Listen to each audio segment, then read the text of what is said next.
good morning, and welcome. Hello, I'm David Boles, your humble servant, here on Boles.tv, B-O-L-E-S .tv .television.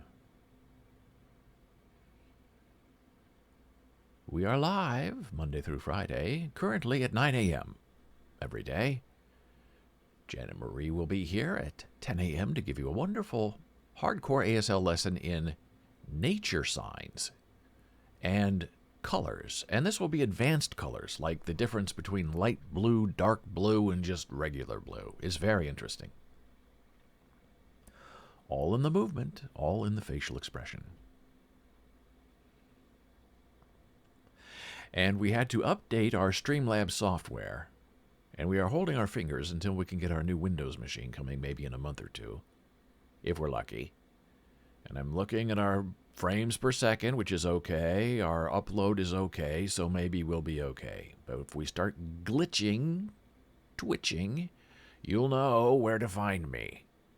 Offline and then online again as we restart the stream. But right now we look like we're okay. That's why I keep looking down. All right, I think we're okay for now, only for now.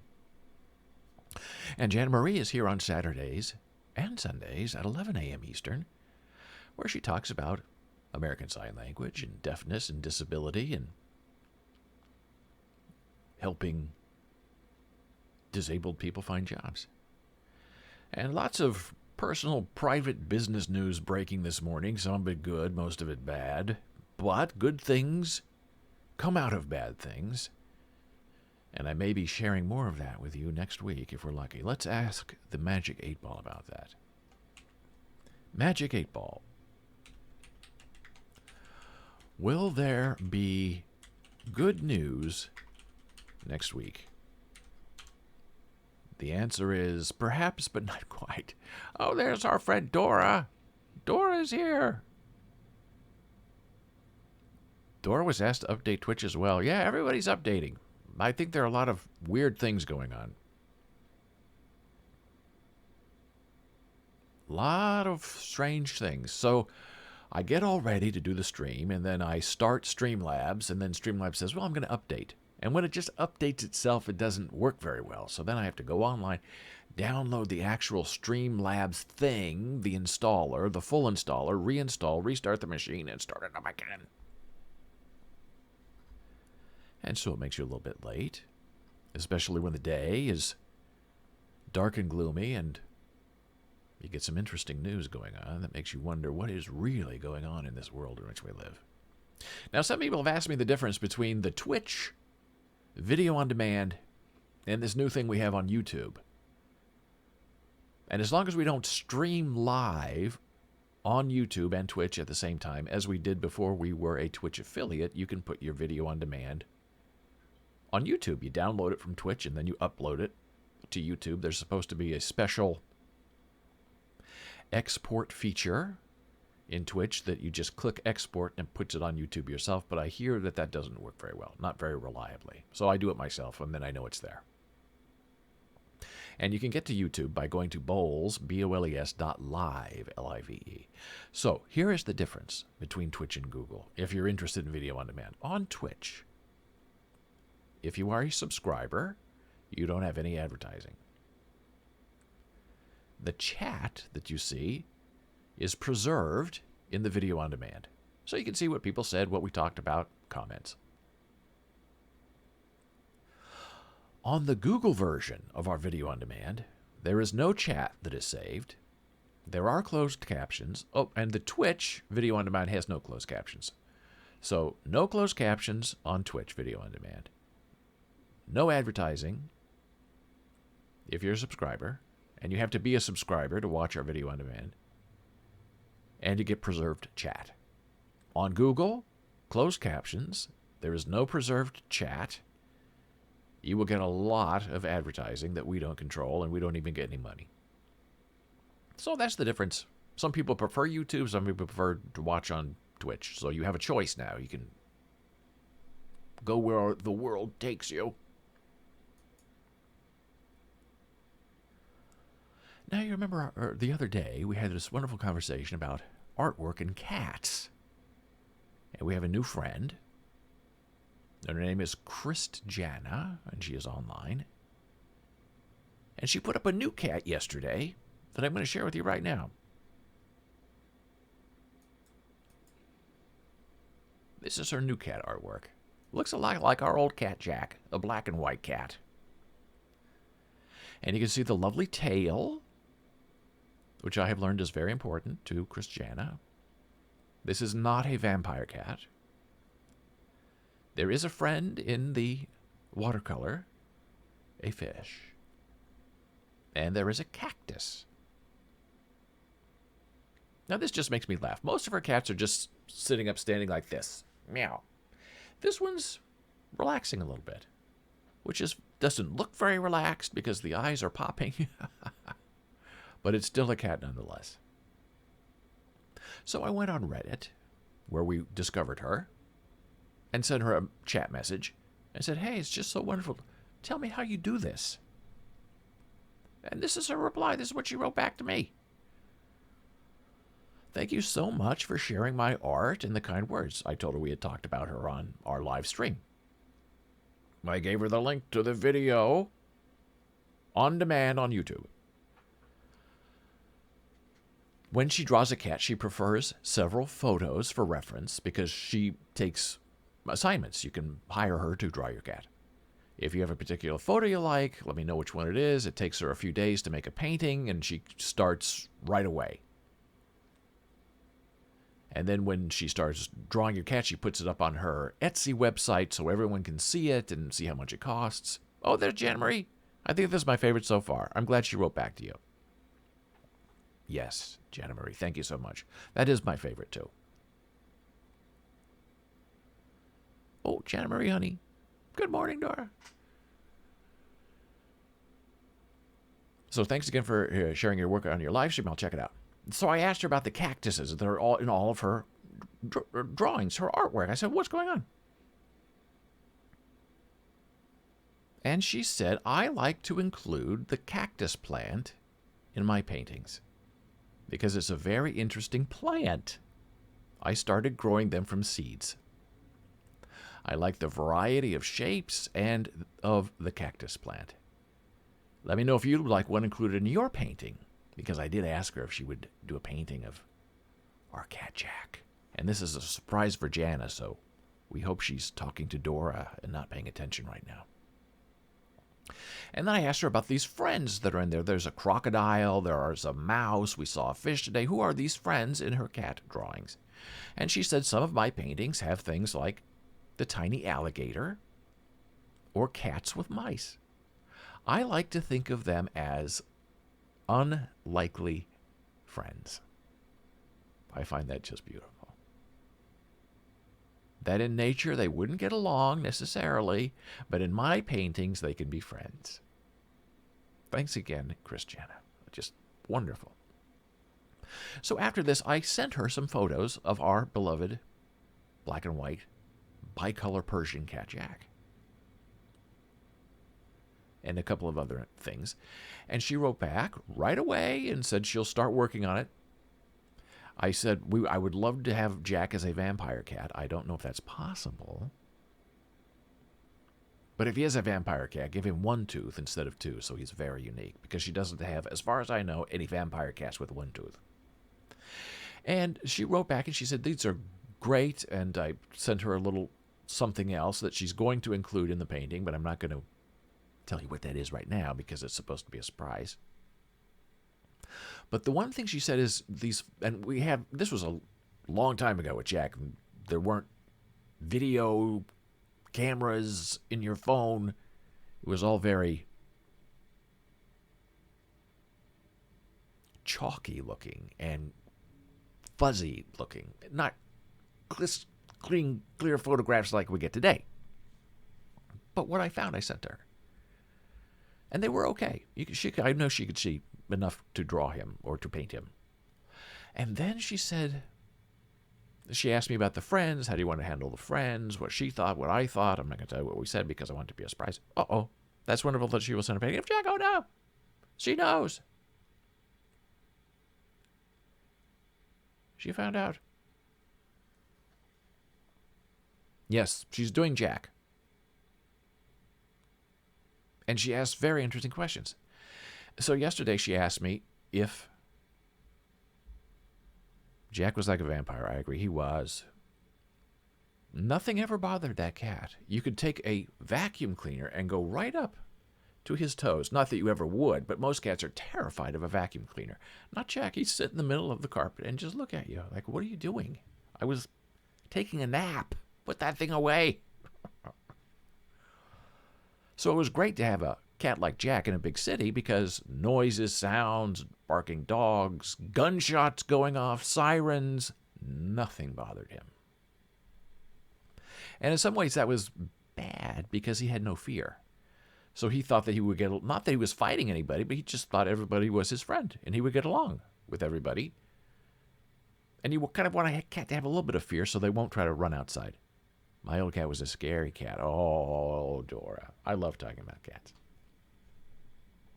So Christiane asked me a very important question that was very important to her. And she said, these photographs you sent me of Jack are perfect, but I can't see his tail. I assume he has a big fluffy tail, and you can describe it to me if you want to, but a photograph would be better.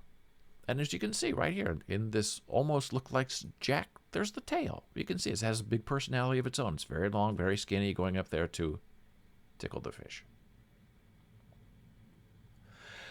So I went back to our photographs and I looked, and there was one very fuzzy image of him with his tail wrapped around himself and on the bed. But it was, you couldn't really see his tail. So I described the tail as long, fluffy, very expressive.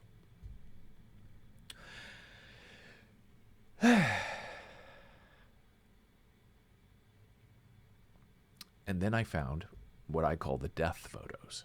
And these are the last photos we took before he died. And he was in the vet's office.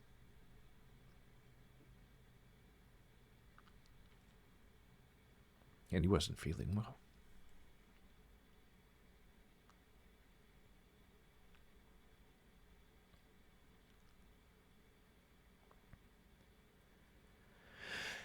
And as I'm typing this to her yesterday, I'm getting all choked up as I am again. And he had wrapped his tail around him.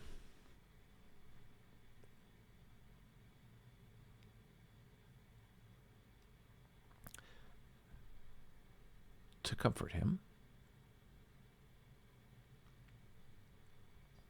At least that's my belief.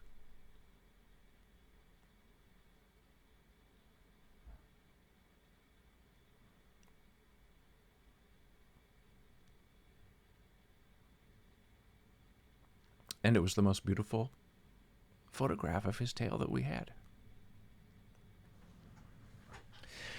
Yeah.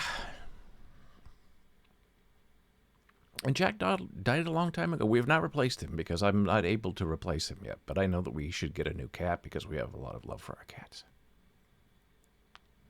And people who don't have cats, don't have pets, they don't understand. They say, why are you upset? It's just an animal. More than an animal, I would say. So this photograph of him with his, as he's dying, with his tail wrapped around him, was beautiful. So she knew the right question to ask to get the answer that she needed to bring him back to life in her painting.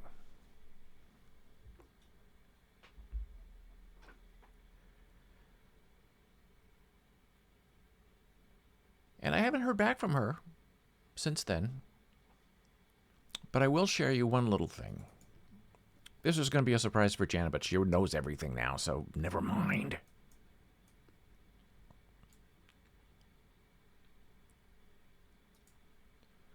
So I sent her this image. And I told her this is Jack's friend. And it's a little maybe 3-inch porcelain cat on a red pillow.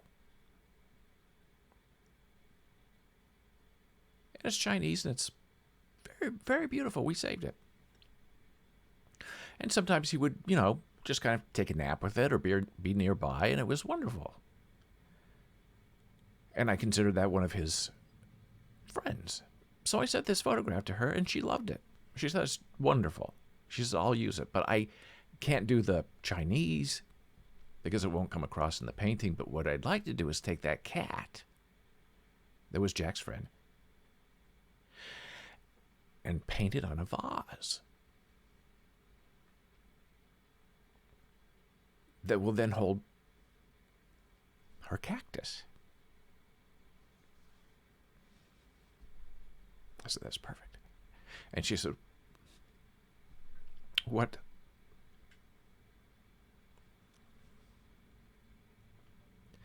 unlikely friends do you think that Jack would like to have in the painting? The owl, the mouse, the snake, the fish, the crocodile. And I said, it's up to you. My favorite, I told her, was the crocodile because it's very funky and wavy and has angles, but you're the artist, you decide. So I think she's deciding. And I know whatever she does is going to be a great painting. And when she posted this cat yesterday, I was just on Reddit looking around and this pops up. And she had just posted it, and immediately she had 8 people commenting on her artwork and telling how wonderful it was and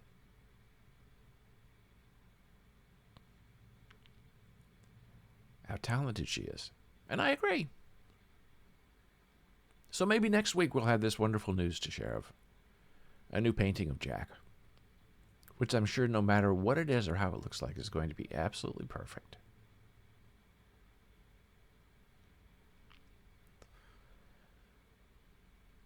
So here's some other news. This shot up in the email yesterday from the Google. Oh, here's Dora. My son keeps saying that I should get another one, but I can't go through that pain again. My cat loved to fetch as though it was a dog. Exactly.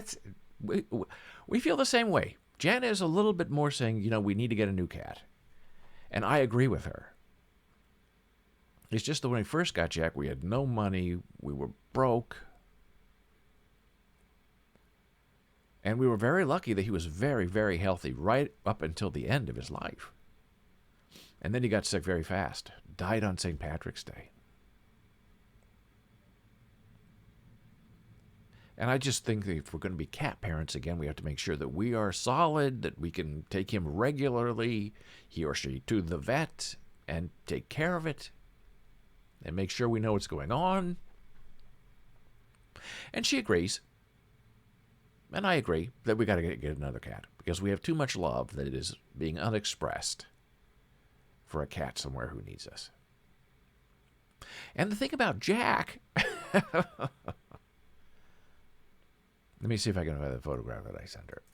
The thing about Jack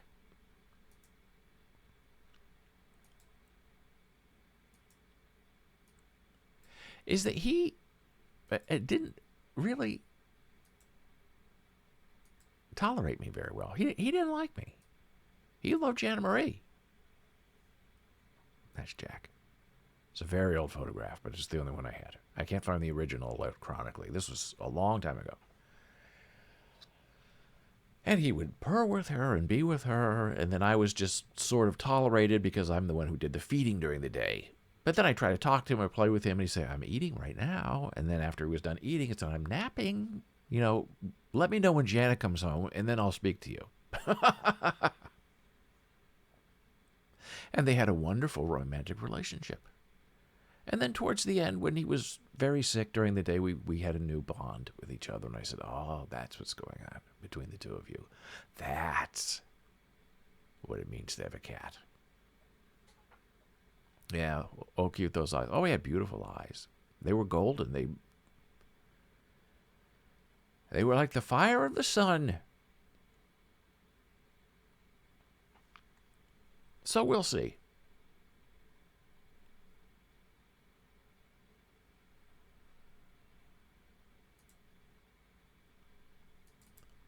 Trying to see what else I have here.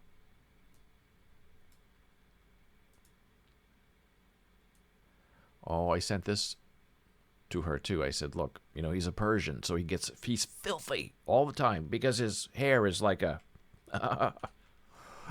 magnet, a sponge. So this is the real Jack, not hiding behind all that gorgeous, huge fur. He's a little tiny thing with a tiny cat head.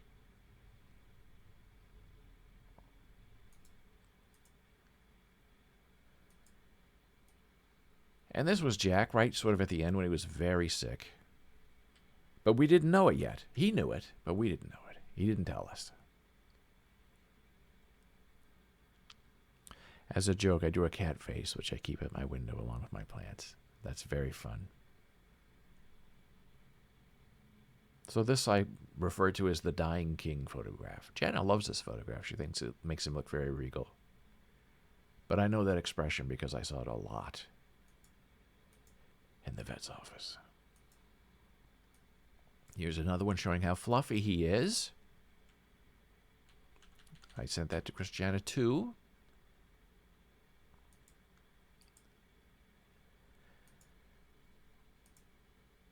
And then this, here's the one, it's not very good of him napping. Because you really can't see his tail very well.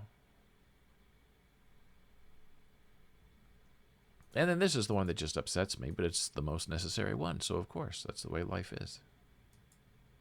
The one thing you don't want to see is the thing that someone else needs to see.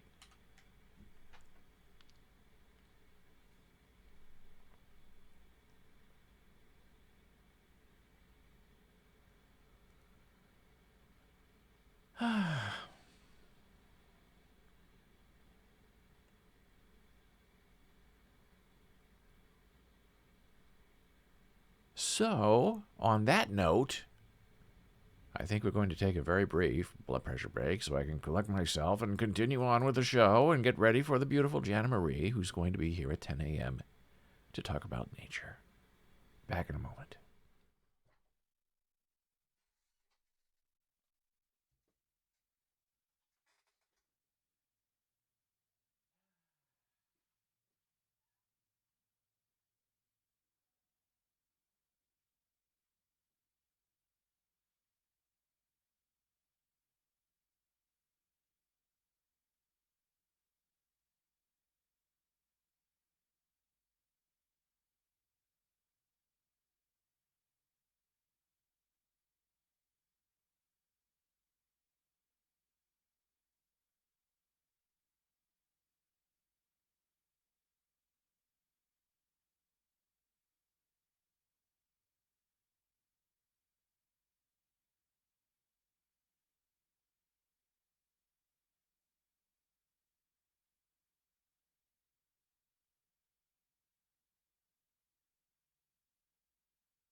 And we are back. Boles.tv, BOLES.tv, Monday through Friday, 9 a.m., right here with you. Well, it's an ugly, rainy day on the East Coast. It's been raining for 2 days now. And I guess we're lucky that it is 35 degrees and 11 miles per hour out of the north-northeast, because if it were colder, we'd have a lot of snow. But as it stands, if there's any snow left, it's being melted away right now as we speak.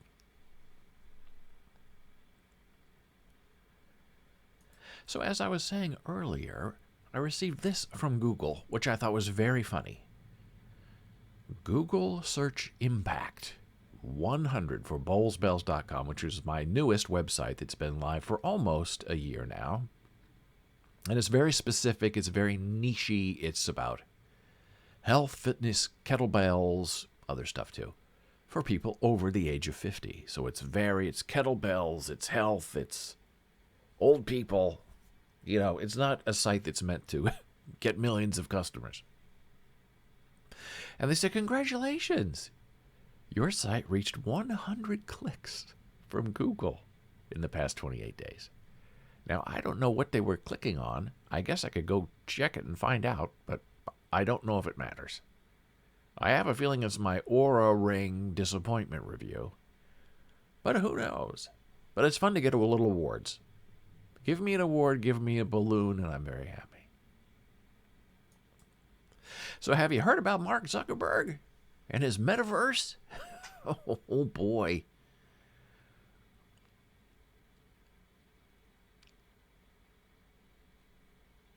Yesterday was not a good day for the old Zuck. With a single earnings report and a disastrous conference call, Mark Zuckerberg wiped out $240 billion in value from his company in one day. On the news, they said that's $240 billion is more than McDonald's and several other companies. Meta's was the largest one-day loss by a U.S. company ever in the history of the known world. And the ripple effects were closer to tsunamis throughout Silicon Valley. The list of tech losers reeling from the Meta platforms, Facebook. Reckoning is long and full of familiar names. Spotify fell 16% lower. I think that's Joe Rogan. That has nothing to do with Meta. The Twitter was down about 6%. Twitter always seems to be down. Down and out, but they're trying. And even companies that were relatively safe, like Apple and Microsoft, saw hundreds of billions of dollars erased from their market value. Every percentage point here is a huge sum of money gone, at least for the shareholders. Why did this happen? Who is responsible? Has the bell tolled for big tech? Well, this is a correction law a long time in coming, and especially for Google and Facebook, where they make most of their money through advertising. And if they need advertising, that means they need you. And they need to give you free services so they can track you and write about you and sell you stuff.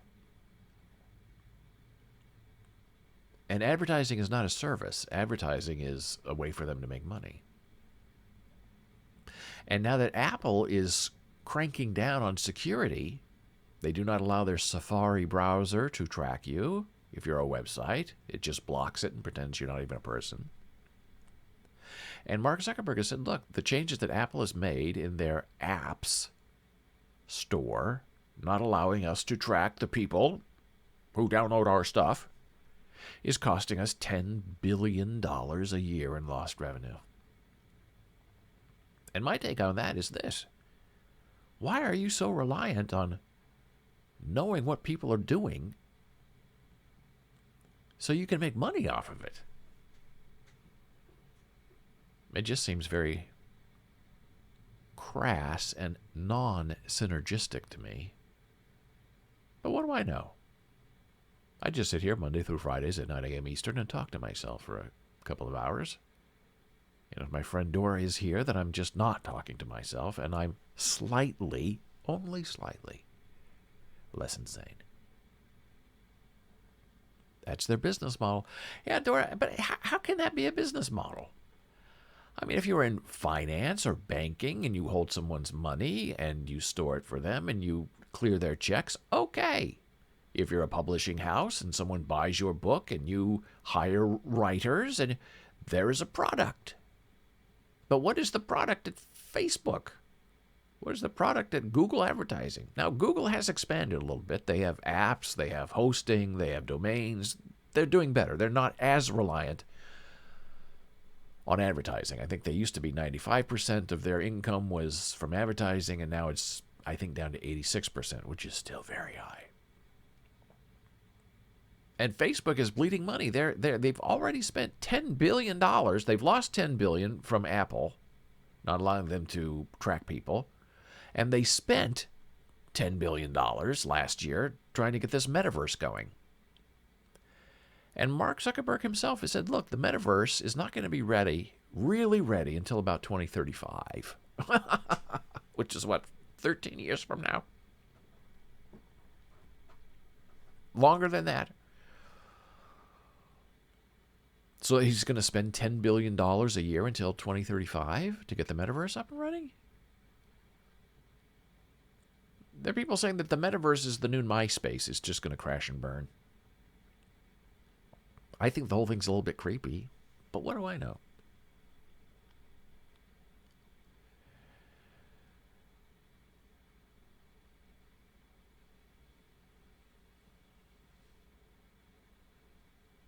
Well, here's something that you should know about that is creepy. I may be sleeping with the fishes by that time. Absolutely. We'll be long gone before the Metaverse comes to find us. And Mark will come to us on our deathbed and say, well, your body may die, but your personality could live forever in my Metaverse. If you could just give me $10,000 and let me track your soul for eternity, we could make a deal. So here is another Metaverse story published in December called Reality or Fiction. And this is a woman that's just shocking. This is what the Metaverse was now. And if you remember, there's I don't know if it's this woman, but there's another story about a woman going into the Metaverse and being sexually harassed. And the Metaverse people saying, well, you didn't turn on your privacy controls, so people can't touch you. That's your fault. You didn't set that. It's victim blaming already in the Metaverse. So she says on Medium, I recently shared my experience of sexual harassment in Facebook Meta's venues. Within 60 seconds of joining the Metaverse, I was verbally and sexually harassed. 3 to 4 male avatars with male voices, essentially, but virtually, gang raped my avatar and took photos.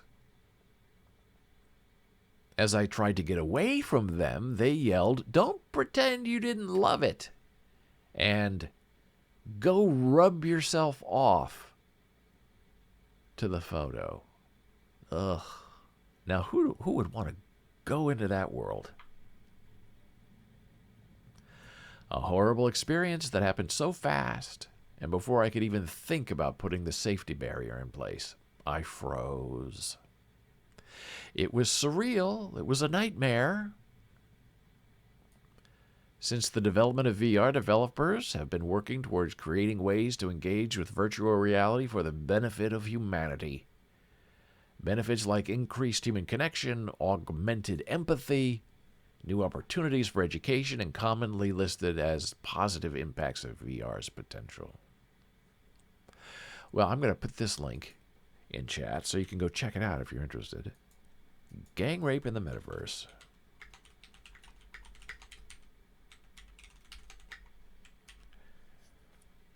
That's what's in store. Here's the future you wanted, right here, delivered to you, fresh and lovely, by Mark Zuckerberg.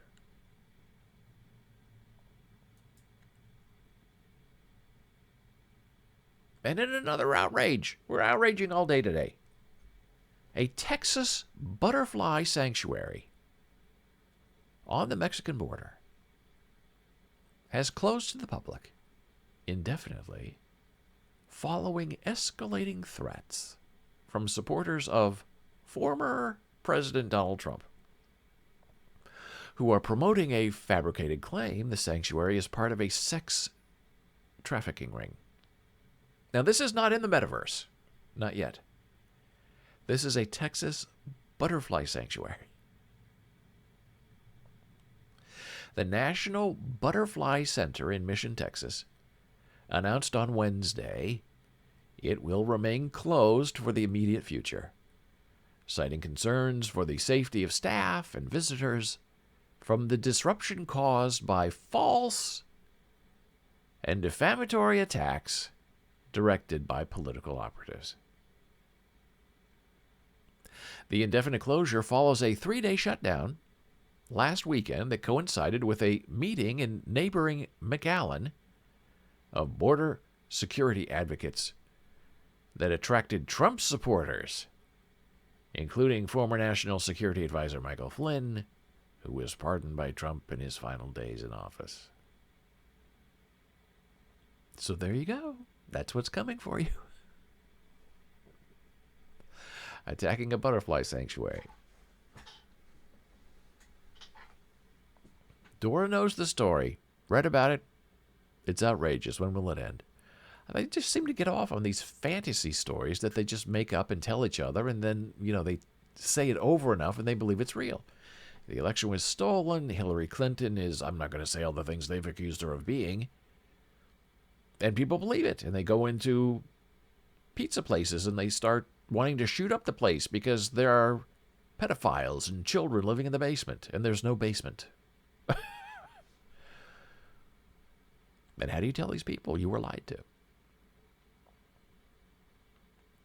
And in some ways, when I was teaching every day, I would have students come up to me and say, I got a C on this paper from you, but all my other instructors told me I was A plus plus plus plus plus. How can this be? And I would tell them, I would sit down with them and say, look, you were cheated. That's grade inflation. I'm trying to help you, and I'm not going to kill your grade, but I'm just saying that the work that you handed in on this rough draft is a C for the following reasons, and it's all spelled out in your paper. So they're mad at me for giving them a reality that's just like basic grammar and syntax and punctuation. It's nothing that's a value judgment. It's nothing that, I don't like your story. It's just technical things that ruin the integrity of a paper. Well, they don't get mad if there are other teachers who just pass them along and said, well, here's an A, here's an A, here's an A, grade inflation. But when it comes down to it and you're in the real world and you're trying to write a memo or you're trying to write a paper for someone to influence them and it's full of grammar mistakes and syntax mistakes and it looks like it was written by a second grader instead of someone in college, it's something that you should know about, even if you don't want to hear about it. They don't want to hear about it.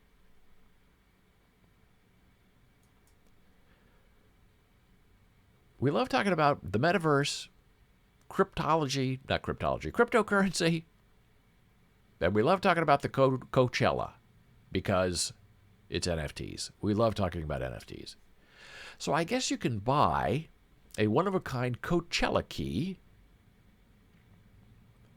and unlock lifetime festival passes and unique on-site experiences for 2022, like on-stage access, dinner in the Rose Garden, and more. And you can go to this website, nft.coachella.com. And this is a very lovely image, this graphic. I like this very much. Although only two parts of it appear to be spinning, and the whole thing is supposed to be spinning. Now, this is probably, going to cost $1 million if I have a lifetime pass to Coachella? I don't know. I guess it's possible. So this is the website. Coachella Collectibles, NFTs, unlock lifetime Coachella passes. Art prints, photo books, digital collectibles, and more.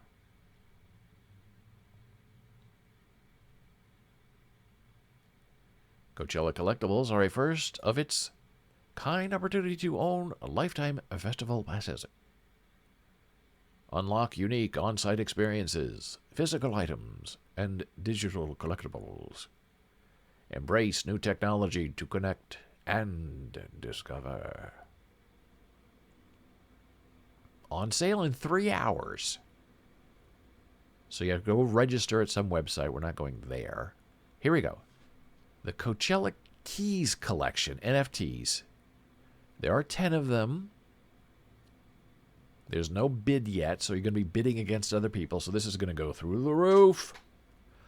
10 one-of-a-kind NFT keys that grant lifetime access to Coachella and unique festival experiences for 2022. This includes passes to one festival weekend every April, unless there's a pandemic, and access to Coachella-produced virtual experiences in the future, if there is a pandemic. Bids on keys starting February 4th at 10 a.m. Pacific Time.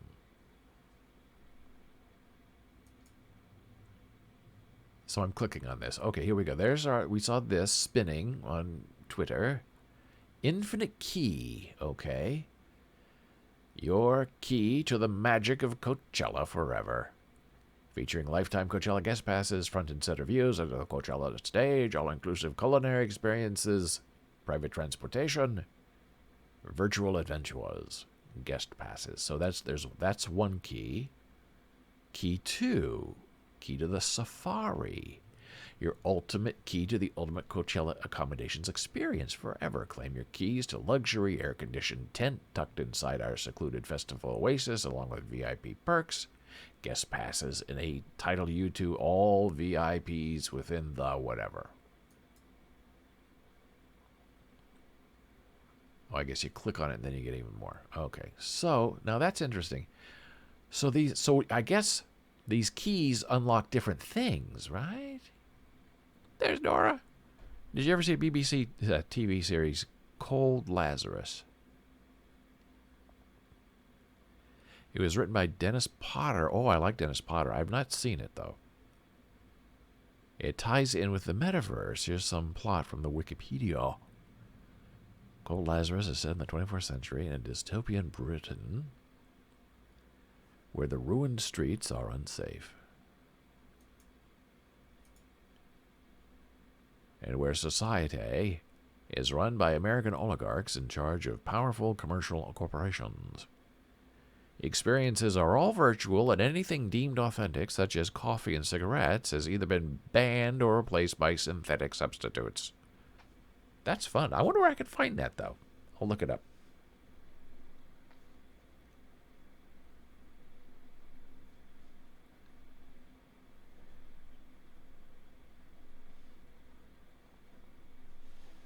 Good. Done. Written down. Making a note of it.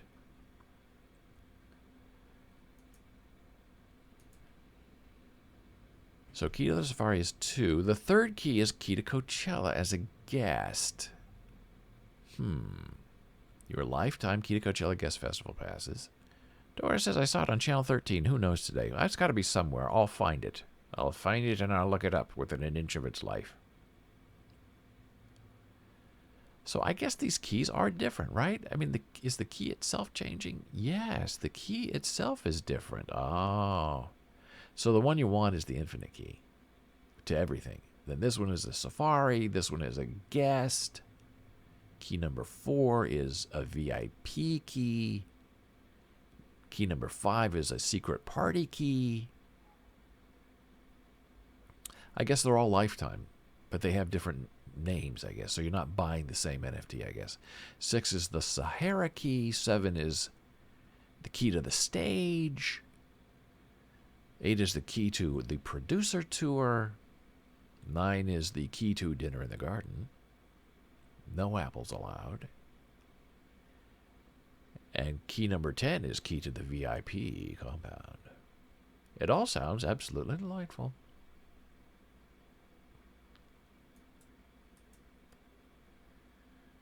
And now, because it's Friday, and because our sweet Jana Marie needs to start at 10 instead of 10:15 for her lovely hardcore ASL lesson, we're going to take a little break right now so she can get ready, come in here, and give you some good American Sign Language.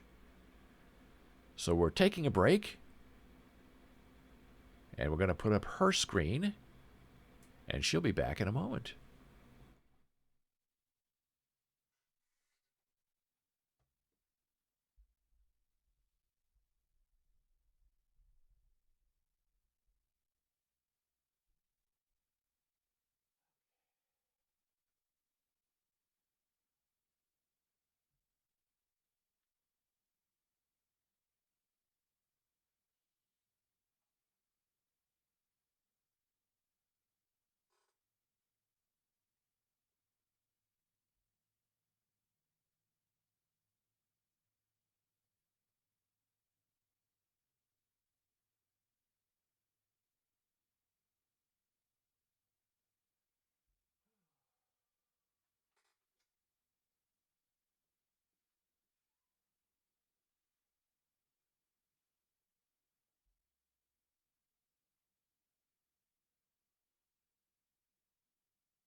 And we are back from break. Thank you so much, Jana Marie, for that wonderful, beautiful lesson in American Sign Language, Hardcore ASL, hardcoreasl.com, where Jana Marie teaches. Learned about nature and colors. Very beautiful, very descriptive. And nobody told me that you can't hear the music. I had the music turned off on the broadcast. I'm hearing it in my ear the whole show. It's Friday. Welcome to your Friday. It's a very gloomy day outside. But that's no excuse not to have the music playing. So if you're ever part of the live stream and you're in chat and you don't hear music, and you should always hear music, say, hey, where's the music? I can't hear the music. And then I'll figure out what I've done. And hopefully in the next iteration of our setup, I will be able to monitor the live stream audio and not just monitor what's going on locally like I'm doing here. Because it all sounds great here, but you can't hear it when you're at home. Dora didn't even notice. Well, that's good. I'm glad to know that. Because I'm trying to think, oh no, oh no. And speaking of artist Dora, she sent me this lovely private direct message on the Twitter, which I'm going to share with you now publicly. This is Dora's cat. This is her replacement cat. Keeps her company. I turn around so she could look outside the window. That is the cutest thing ever. Now that's a fun cat. I think a cat like that could make you a lot of money on the internet. Draw people's cats. And I like that it's a cutout. That's very unique. Cut it out, put it on a piece of paper that you've watercolored a background on. Big money. Don't do the NFTs. They're only trouble. So thank you for sharing that with us, lovely Dora. Now, have you heard about crows? I love crows. Crows are very smart. They love shiny things. They remember who you are, which is slightly terrifying when you think about it. So if you ever make a crow angry, you're not just making one crow angry, you're making the entire, a coven? A murder of crows. There's Jana Marie. That's beautiful, Dora. Yes. And they learn things, they have tools. If they like you, they will bring you shiny things like foil gum wrappers and pull tabs from soda cans. And they demand responsibility. Like, if you have a family of crows, they usually sleep in a row, like on a fence or in a tree, and they have crows on each end. And the crows in the middle sleep, and they take turns. And the crows on the ends, one's looking this way, the other one's looking this way, so they're covering all the dangers. Oh, Dora says all thanks. No NFTs. You're welcome. I have a great video of a crow. If only I can get off my phone to you. I'll try again later. Thanks, Jana Marie. And the crows on the end are the sentries. And if there's danger or food or something extraordinary happening, it's their job to get rid of the threat or to wake up everybody else and say, hey, we have a problem, let's go. We got to get out of here. And sometimes when you're on sentry duty in the crow family, you fall asleep. And you're not on crow duty anymore. And danger happens and something goes wrong and you don't see it and the rest of the family suffers. And what do? Oof. Capital punishment, I guess is how you'd phrase it. If you let down the family, the crow family, when you are on guard duty, sentry duty, you are killed in front of the rest of the murderer. because you are useless and you had a job to do and you didn't do it, and so we are all going to take turns attacking you and picking you apart until you're dead, because we don't want you anymore. And you can try to escape and run away, but once you've been marked, you will never have another family, another murder of crows again. So they're very punishing. And if you happen to live in a neighborhood and you throw something at a crow or you yell at a crow, you're not making an enemy of that crow. You're making an enemy of all the crows in the neighborhood. And they will remember you, and they will dive bomb you and attack you and yell at you, and they remember your face, and they'll follow you on the street. And one person did that. I said, look, there was another dead bird in my backyard, and I threw it in the garbage can. And I didn't realize that I guess the crows were planning on eating it. So what do? They're mad at me. They're yelling at me all the time. I can't go in my backyard because they dive bomb me. They won't leave because my backyard is their territory. And people online said, give them peanuts. Make peace with your crows. They love peanuts. They don't have to be shelled. They don't have to be unshelled. They can be shelled. They love opening a peanut. And just feed them peanuts until you've made your peace and they're with you. And I guess when you make a crow angry, they will follow you over states and remember your name. And then somehow they remember your face. And they're somehow able to share your face information with the other crows. So they all know who you are and remember you are.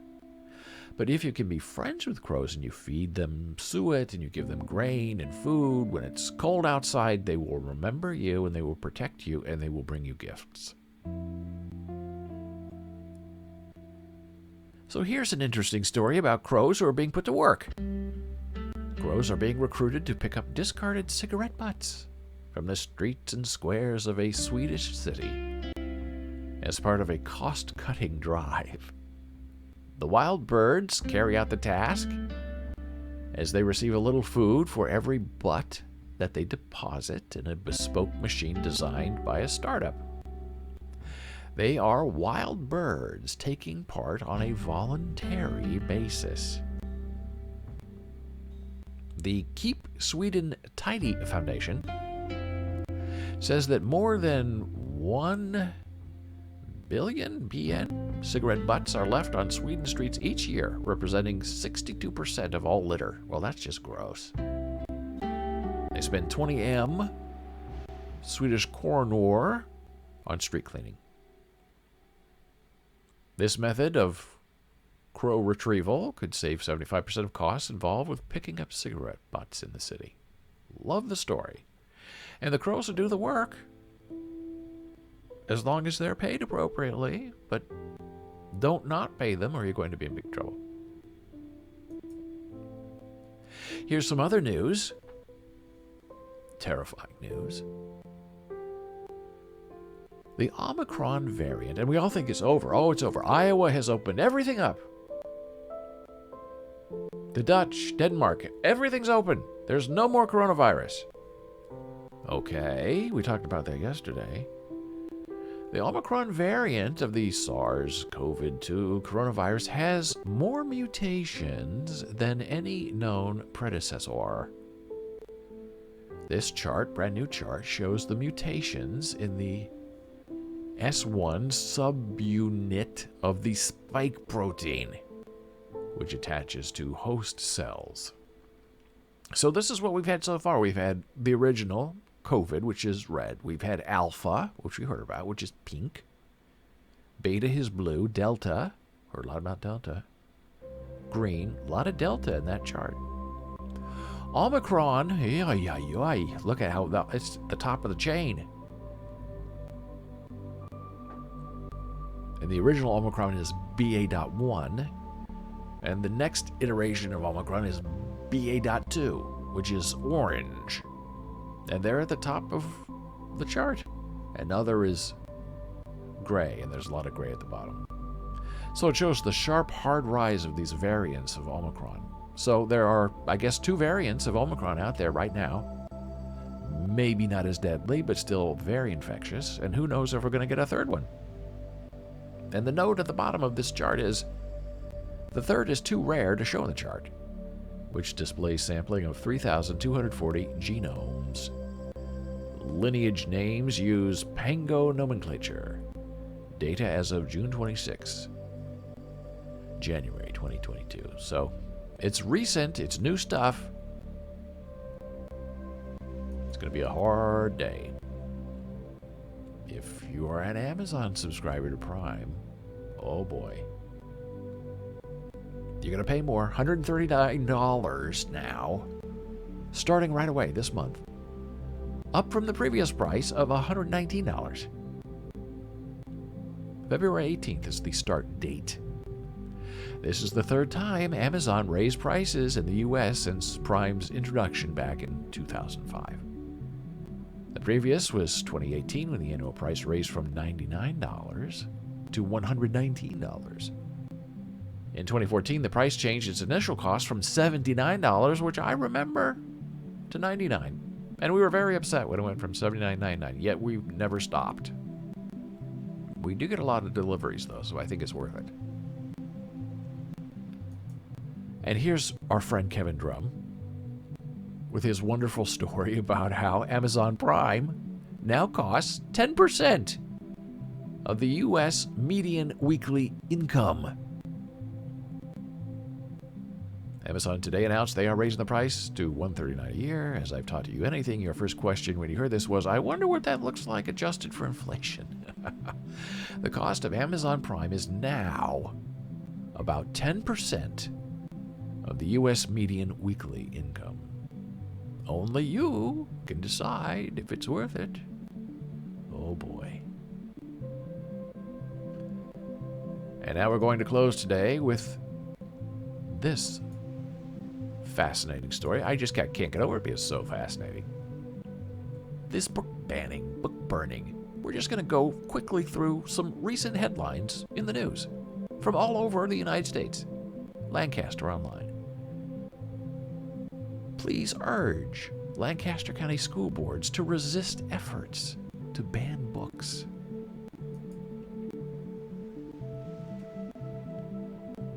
Forsyth County schools ban books they say are inappropriate for students.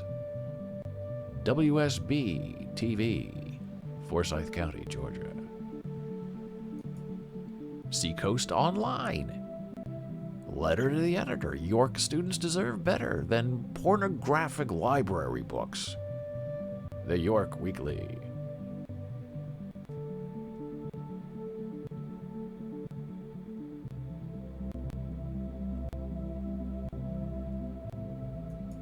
Book banning in Texas schools. Books on race and sexuality are disappearing from Texas schools in record numbers. Here's the story. Katy, Texas.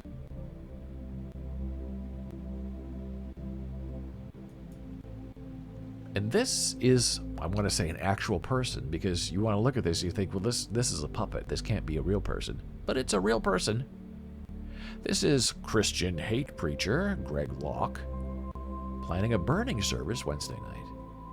Targets include Ouija boards, Portal to Hell, tarot cards, and Harry Potter books. Full-blown witchcraft.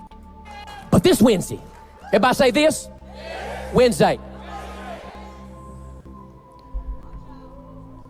We're going to have a burning service. Oh, yes, you heard me well. We're going to send that mess back to hell where it belongs. We're going to have us a burning service. I mean a burning service. And we're going to burn some stuff up in this house. We're going to get rid of some unholy covenants and alliances and some word curses and some witchcraft that's been spoken over. We're going to get rid of, we're going to free some homes. We're going to free some marriages. We're going to burn some stuff. I don't care what Hasbro says. Ouija boards are a portal to hell. So bring some Ouija boards. Get rid of it, tarot cards. You better get rid of that Harry Potter mess in your house. That is full-blown witchcraft. It's witchcraft. And the devil knows it. That's why he's mad at the sound system. You say, well, I got the collector's edition. Well, I'll bring extra lighter fluid for you then. Burn it. Okay, so that's what's coming for you. Now, on the other side, do we have this kind of fury? We need to read books. It's very important to our children. Yelling, screaming like that, getting that kind of reaction from an audience. Did you get a chance to see the Righteous Gemstones? No, I have not seen the Righteous Gemstones. You can give us more information about that.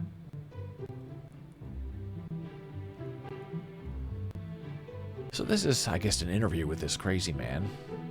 Ring all your Harry Potter stuff. He continued on Facebook. Haters, have a good laugh. I'm unconcerned about it. It's witchcraft. I've read and seen all the Twilight books and films. Spells, demonology, shape-shifting, and occultism abound in that shambles.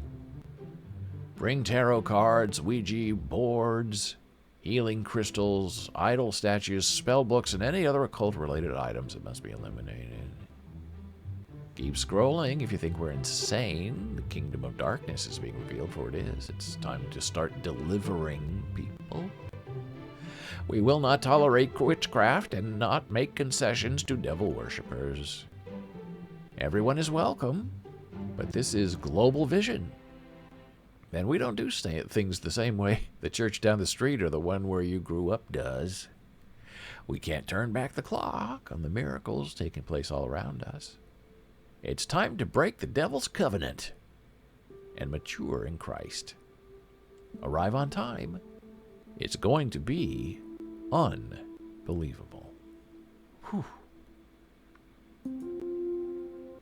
And this reminds me of a friend that I used to have, maybe 20 years ago. He was a member of the Church of the Latter-day Saints. Mormon, if you will. They don't like to be called Mormons, though. And he was a stake president, I believe. Big family. Not born into the church, but married into it for the love of his life. And I guess there was a bookstore, a Mormon bookstore. And Mormons support Mormons. If you're a Mormon plumber, all the Mormons go to you. If you're a Mormon groundskeeper, all the Mormons go to you. So there was a Mormon bookstore that all the Mormons went to. And they sold the Goosebumps books, which I guess is like about scary stories, ghost hunting, fun kid literature. And my friend learned through the internet that Goosebumps was an occult. Mormons don't believe in ghosts. At least not that kind of ghost. Scary kinds of ghosts. Evil kinds of ghosts. So he went into the bookstore and said, hey, I have several children. I know a lot of people. I'm a stake president. You see that rotating thing over there? You know, books used to be on rotating displays. You see that rotating display you have of all those Goosebump books? And the guy behind the counter said, yeah, Goosebumps are popular. I sell a lot of them. I make a lot of money. And he said, well, that's devil money. That's blood money. And the guy said, what do you mean? He said, you don't know that Goosebumps are evil? They're infected with the occult? You can't sell those here. You're a Mormon. Now, this may not be just a Mormon bookstore, but Mormons come here and support you. You need to remove the books. Or else, was the look. And the guy said, I didn't know. I'll take them out. And the next day, my friend went back to the bookstore, checked, looked around. Meh, meh, meh, meh, meh. Oh, okay. He got rid of them. So censorship won. So there are all kinds of censorships. You have the crazy guy pounding his hand on the preacher stand, yelling into a microphone. And then you have a friend of mine who goes into the bookstore and says, hey, you know, those books over there, I don't think they're good for our kids. Why don't you get rid of them? Just as effective, right? So here's a tip sheet from Pen America. I'll put the link in the chat.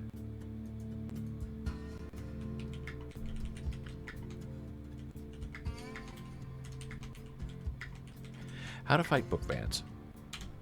And Pen America is a writers group.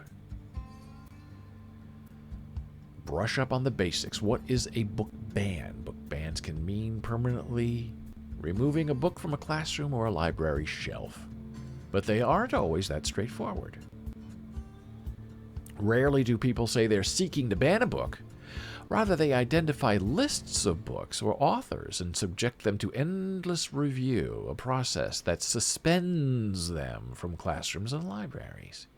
Just because it's temporary doesn't make it any less of a ban. Now, that is a very insightful view because that is precisely what they do. Oh, we're looking at it, but while we're looking at it, we're just going to take it off. We're going to take it away from the kids.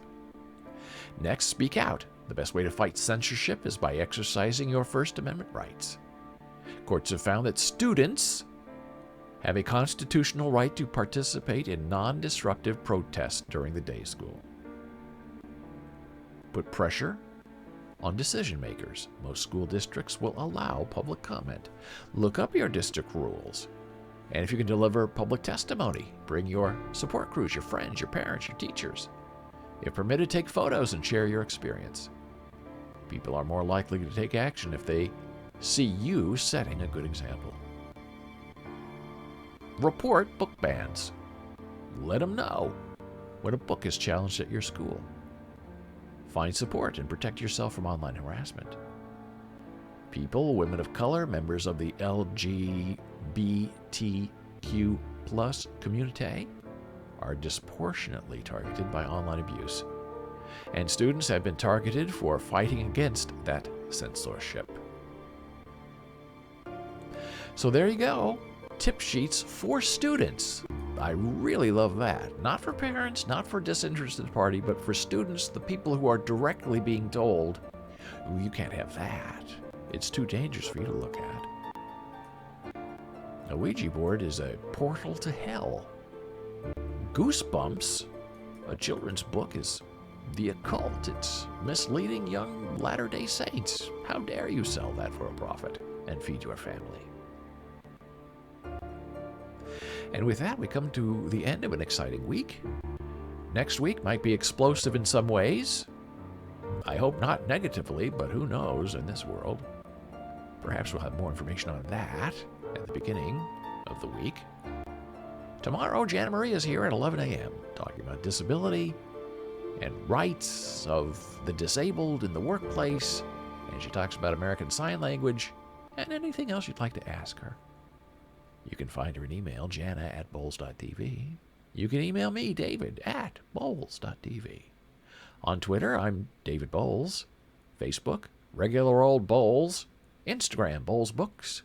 Our Discord server is David Boles. And here is the link to our server. You can click on it, chat, and go join us right there for a conversation. On YouTube, we're Boles.live now. You just type that in, and it goes right to our Boles Blues site, and you can take a look at some of our closed caption video on demands. On TikTok, we are Boles TV. And for now, until I can see you bright and early Monday morning, 9 a.m., Monday through Friday, I bid you a good day. I hope you have a wonderful evening, a delightful sleep, a productive moment, and may joy ring in your soul tomorrow. I'll see you soon.